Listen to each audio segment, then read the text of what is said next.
Ma première question est celle-ci.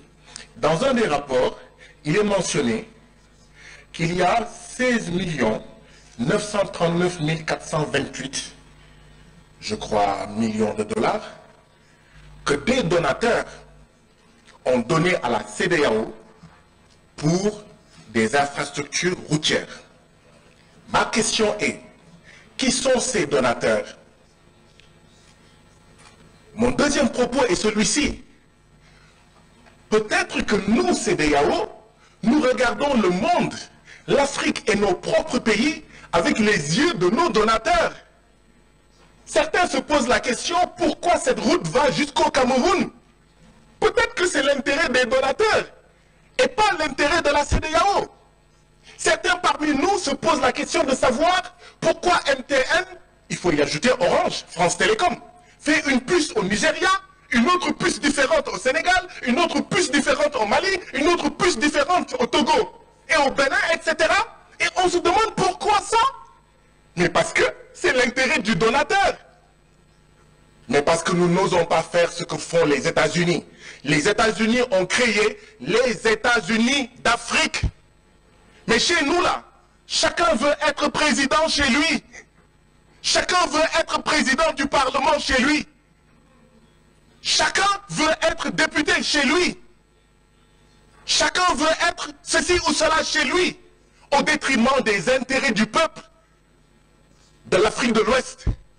Voilà pourquoi nous n'aurons pas des puces comme les États-Unis. Voilà pourquoi nous n'aurons pas des routes comme les États-Unis. Parce que nous regardons le monde avec les yeux de nos donateurs. Et quand on lit ces rapports, on a l'impression de lire les rapports du FMI et de la Banque mondiale, les rapports de nos donateurs qui nous parlent de taux de croissance, de déficit, de machin, de trucs, au lieu de regarder le monde et l'Afrique avec nos yeux d'Africains de l'Ouest. Et c'est quoi regarder nos taux de croissance, taux de croissance? Une croissance extravertie qui est mangée en dehors de l'Afrique. C'est pour ça qu'on nous annonce que nous avons 49 millions de citoyens qui vont être menacés de soudure. Ils n'auront pas à manger. 16 millions d'enfants de moins de 5 ans. Ce n'est pas nos enfants. Ce ne sont pas nos enfants. Si c'était nos enfants, on n'allait pas accepter 3 minutes de temps de parole. C'est parce que ce ne sont pas nos enfants qui sont menacés de malnutrition aiguë que nous acceptons 3 minutes. Et c'est ça qu'il faut changer. Thomas Sankara disait, si le Burkina Faso refuse seul de payer la dette, à la prochaine conférence de l'OIA, je ne serai pas là. Mais si cette CEDEAO-là ne change pas fondamentalement, à la 7e législature, il n'y aura plus de parlement de la CEDEAO. Il y a des ruptures à opérer. Aujourd'hui, ce qu'on devait dire, c'est la CEDEAO, quel pourcentage de sa population arrive-t-elle à nourrir? Et quel est l'autre pourcentage qui vient de l'extérieur de la CEDEAO? Et d'ici les 5 ans, comment on fait pour régler ça? D'ici les 10 ans, comment on fait pour régler ça? Au Sénégal, on importe pour 200 à 300 milliards de francs CFA de blé par an. Combien au Mali? Combien au Togo? Combien en Gambie? Combien en Guinée et au Cap-Vert? On parle de sécurité alimentaire, mais il faut aller vers la souveraineté alimentaire. Parce que la sécurité alimentaire, c'est quoi? L'essentiel, c'est que nos populations mangent, peu importe si ce qu'ils mangent viennent de la France, viennent des États-Unis, de la Chine ou de la Russie. On reste dépendant. Or, la CEDEAO doit aller vers la souveraineté. Et c'est ça que la jeunesse africaine hurle et crie. Et nous, nous restons sourds à cette jeunesse. Nous restons sourds à ces femmes.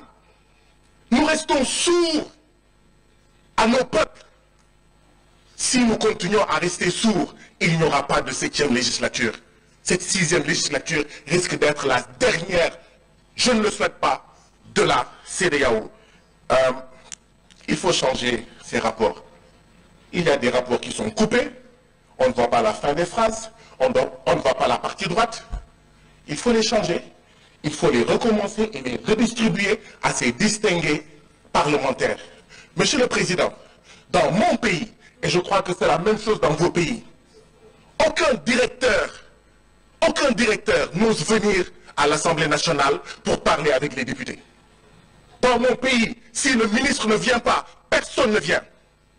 Pourquoi est-ce que nous avons 3 directeurs, 0 commissaire aujourd'hui? Je suis sûr qu'ils sont intelligents, je suis sûr qu'ils sont compétents. Je ne remets pas en cause leurs compétences. Mais au nom de quoi les commissaires ne viennent pas pour s'adresser à nous et nous recevons des directeurs? Dans mon pays, ça n'existe pas. Le ministre vient par la force pour respecter la représentation nationale.